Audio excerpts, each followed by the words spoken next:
रात का सन्नाटा बहुत भारी था। शहर की चकाचौंध से दूर एक लंबी वीरान सड़क पर अंधेरा पूरी तरह छा चुका था। आसमान पर बादलों ने चांद और तारों को ढक लिया था। कभी कभी तेज हवाओं के झोंके पेड़ों की शाखों को हिलाते और आसपास की खामोशी को और भी डरावना बना देते।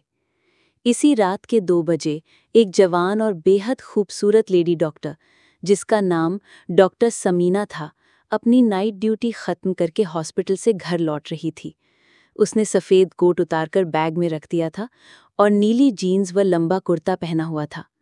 उसकी आंखों में थकान साफ झलक रही थी, लेकिन साथ ही मन में संतोष भी था कि उसने कई मरीजों का इलाज किया। सड़क बिल्कुल खाली थी। वो अपनी कार चलाते हुए गुनगुना रही थी ताकि अकेलेपन का एहसास कम हो सके। तभी अचानक कार से अजीब सी आवाज़ आने लगी। उसने तुरंत ब्रेक लगाया और कार सड़क के किनारे रुक गई। कार का इंजन बार बार स्टार्ट करने की कोशिश करने के बावजूद चालू नहीं हो रहा था। उसने खिड़की से बाहर झांका। चारों तरफ गहरा अंधेरा और वीरानी फैली हुई थी। उसने मोबाइल उठाकर देखा, लेकिन सिग्नल गायब थे। डॉक्टर समीना ने गहरी सांस ली और खुद से कहा, अब क्या करूं? इतनी रात को मदद कहां से मिलेगी? काफी देर तक इंतजार करने के बाद भी कोई गाड़ी वहां से नहीं गुजरी। हवा की आवाज और दूर कहीं कुत्तों के भौंकने की गूंज से माहौल और भी डरावना हो गया। आखिरकार उसने तय किया कि वो पैदल ही चल देगी। उसका घर दूर था, लेकिन खड़े खड़े इंतजार करने से बेहतर यही लगा। वो बैग कंधे पर टांगकर धीरे धीरे सुनसान सड़क पर चलने लगी।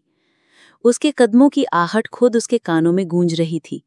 दिल की धड़कनें तेज हो रही थी।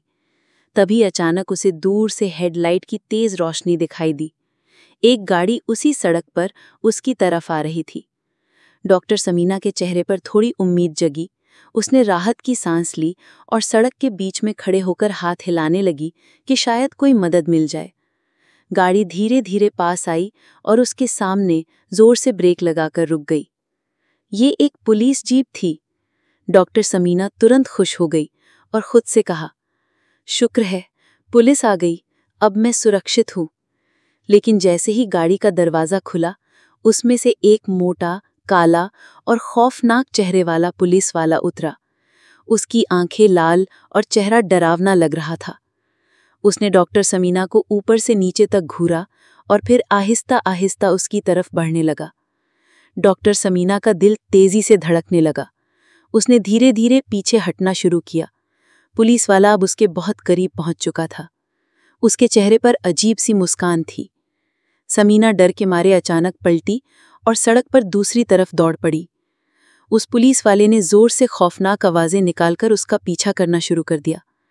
अब ये वीरान सड़क मौत और जिंदगी की दौड़ का मैदान बन चुकी थी। समीना भागते हुए हाँफ रही थी। उसके कदम लड़खड़ा रहे थे, लेकिन डर ने उसे ताकत दे दी थी। अचानक उसे अपनी वही खराब खड़ी कार दिखाई दी। वो तेजी से वहां पहुंची, दरवाजा खोला और अंदर जाकर जल्दी से लॉक कर लिया। पुलिस वाला भी पीछे पीछे पहुंचा और जोर जोर से दरवाजा पीटने लगा। गाड़ी हिल रही थी। समीना डर के मारे सीट के नीचे सिर छुपाकर बैठ गई। उसके होंठ कांप रहे थे और आंखों से आंसू बहने लगे। अचानक दरवाजे पर बजना बंद हो गया। एक गहरी खामोशी छा गई। समीना ने धीरे धीरे अपनी आंखें खोली और खिड़की से बाहर झांका। जो नज़ारा उसने देखा, उससे उसकी चीख निकल पड़ी। पुलिस वाला शीशे से मुंह चिपकाए, आंखें फाड़कर उसे घूर रहा था। समीना ने डर के मारे तुरंत सिर झुका लिया, लेकिन पुलिस वाला लगातार शीशे पर थप्पड़ मारते हुए चिल्लाने लगा, खोलो दरवाजा, खोलो। अब समीना पूरी तरह टूट चुकी थी। उसने कांपते हाथों से दरवाजा खोला और बाहर निकल आई। वो सड़क के किनारे आंखें बंद कर खड़ी हो गई, जैसे अब वो हार मान चुकी हो। पुलिस वाला उसके करीब आया और गुस्से से बोला, कौन हो तुम? रात के इस वक्त यहाँ क्या कर रही हो और भाग क्यों रही थी? समीना ने कांपती हुई आवाज में कहा, मैं डॉक्टर हूँ। मेरी गाड़ी खराब हो गई थी, इसलिए पैदल घर जा रही थी। पुलिस वाले ने कुछ पल उसे घूरा और फिर बोला, रात के 2:30 बज चुके हैं। ये सड़क बहुत खतरनाक है, यहाँ चोर लुटेरे घूमते हैं। ये सुनकर समीना का डर और बढ़ गया। पुलिस वाला उसके और करीब आया और धीमी आवाज में बोला, डरो मत, जब तक मैं हूं तुम महफूज हो, लेकिन यहां ज्यादा देर रुकना सही नहीं। चलो मेरी गाड़ी में बैठो, मैं तुम्हें घर छोड़ देता हूं। समीना ने घबराकर कहा, नहीं, मेरा घर पास ही है, मैं खुद चली जाऊंगी। ये कहकर वो तेज कदमों से चलने लगी। पुलिस वाले ने पीछे से आवाज दी, देखो अकेले जाना ठीक नहीं है, मैं कह रहा हूं तुम्हें ड्रॉप कर देता हूं। लेकिन समीना ने उसकी बात अनसुनी कर दी और तेजी से आगे बढ़ गई। पुलिस वाला वहीं खड़ा रह गया और धीमी हंसी हंसते हुए बोला, कोई बात नहीं, आखिर कहां तक भागोगी। रात और भी गहरी हो गई थी। सड़क पर सिर्फ समीना के कदमों और दिल की धड़कनों की आवाज गूंज रही थी। दूसरा हिस्सा। लड़की की आंखें नम थीं, मगर उसके होठों पर एक अजीब सी मुस्कान थी। वो मुस्कान दर्द, उम्मीद और रहस्य सबको एक साथ समेटे हुए थी। दरवेश ने उसके पास बैठते हुए धीरे से कहा, बेटी, तू अकेली क्यों है? ये घना जंगल और ये सन्नाटा किसी को भी निगल सकता है। लड़की ने उसकी तरफ देखा और धीमे स्वर में बोली, मैं अकेली नहीं हूं हकीम साहब। ये पेड़, ये हवा, ये धरती और ये चांदनी सब मेरे साथी हैं, मगर इंसान कब से मेरा साथ छोड़ चुके हैं। दरवेश ने अपनी छड़ी पर हाथ रखा और गहरी सांस ली। उसकी नजरें लड़की के चेहरे पर टिक गईं। तेरी बातें रहस्यमयी हैं? तू कौन है? तेरा घर कहाँ है? लड़की ने पेड़ की शाख की ओर देखा, मानो उसका दिल वहीं अटका हो। फिर बहुत रुक रुक कर बोली, मेरा घर कभी इस जंगल से बाहर था, लेकिन अब मेरी जिंदगी सिर्फ इस पेड़ की छांव में कैद है। जो भी मेरे करीब आता है उसका अंजाम अच्छा नहीं होता। दरवेश का दिल धड़क उठा। उसने महसूस किया कि इस लड़की की आंखों के पीछे कोई गहरा राज है। वो धीरे धीरे और करीब हुआ और कहा, सच बता बेटी, तू कोई साधारण लड़की नहीं है। तेरे चारों तरफ एक अजीब सी हवा घूम रही है। क्या तू इंसान है या किसी और दुनिया से आई है?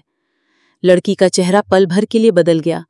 उसके चेहरे की मासूमियत में एक अजीब सा डर और क्रोध झलकने लगा। पेड़ की शाखें हवा में जोर से हिलने लगी, मानो पूरी प्रकृति उसकी हालत पर गवाही दे रही हो। वो अचानक खड़ी हुई और दरवेश से दूर हटते हुए बोली, मैं इंसान भी हूं और नहीं भी।